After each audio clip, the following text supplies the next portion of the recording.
മലപ്പുറത്ത് ഇതര സംസ്ഥാനങ്ങളിലെ മുസ്ലിങ്ങൾക്കായുള്ള കൂട്ടായ്മ സംശയത്തിന്റെ നിഴലിൽ പോലീസിന്റെയും അന്വേഷണ ഏജൻസികളുടെയും കണ്ണുവെട്ടിച്ച് രഹസ്യമായി ജിഹാദി പ്രവർത്തനം സജീവമാക്കാനുള്ള നീക്കമാണ് ഇതിന് പിന്നിലെന്നാണ് സംശയം.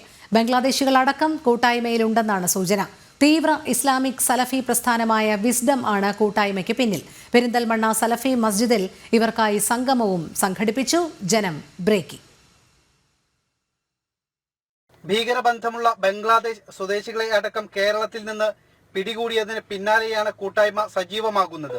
ഇതര സംസ്ഥാനങ്ങളിൽ നിന്നുള്ള മുസ്ലിം മത വിഭാഗത്തിൽപ്പെട്ടവർ മാത്രമാണ് കൂട്ടായ്മയിൽ പങ്കെടുത്തത്. സലഫി സംഘടനയായ വിസ്ഡം ഇസ്ലാമിക് ഓർഗനൈസേഷന്റെ നേതൃത്വത്തിൽ നടന്ന കൂട്ടായ്മയിൽ 100ഓളം പേർ പങ്കെടുത്തു. കേരളത്തിൽ നിന്ന് നിരവധി ബംഗ്ലാദേശികളെ അടക്കം പിടികൂടുന്ന സാഹചര്യത്തിലാണ് ഇത്തരം കൂട്ടായ്മകൾ. വ്യാജ പേരുകളിലും വ്യാജ തിരിച്ചറിയൽ രേഖകളിലുമെല്ലാം ഇങ്ങനെ നിരവധി ഇതര സംസ്ഥാന തൊഴിലാളികളും ബംഗ്ലാദേശികളുമുണ്ട്. രാജ്യദ്രോഹ പ്രവർത്തനങ്ങളാണ് ഇവരുടെ മുഖ്യ അജണ്ട. അതിന് കളമൊരുക്കുകയാണ് ഇത്തരം കൂട്ടായ്മകളും സംഘടനകളും. തീവ്ര ഇസ്ലാമിക് സലഫി പ്രസ്ഥാനമാണ് വിസ്ഡം. സംസ്ഥാനത്ത് താഴെത്തട്ടിൽ വരെ ഇത്തരം കൂട്ടായ്മകൾ വ്യാപകം. സംസ്ഥാനത്തെ ആഭ്യന്തര വകുപ്പ് നിഷ്ക്രിയമായതും ഇത്തരം സംഘങ്ങൾക്ക് തുണയാകുന്നു. ഭീകരവാദ പ്രവർത്തനങ്ങളെക്കുറിച്ച് സംസ്ഥാനത്ത് കാര്യമായ അന്വേഷണമില്ലാത്തതിനാൽ തീവ്രവാദ ശക്തികളുടെ മുഖ്യ താവളമായി കേരളം മാറുന്നു. ശിവദാസ് കന്മനം, ജനം, മലപ്പുറം.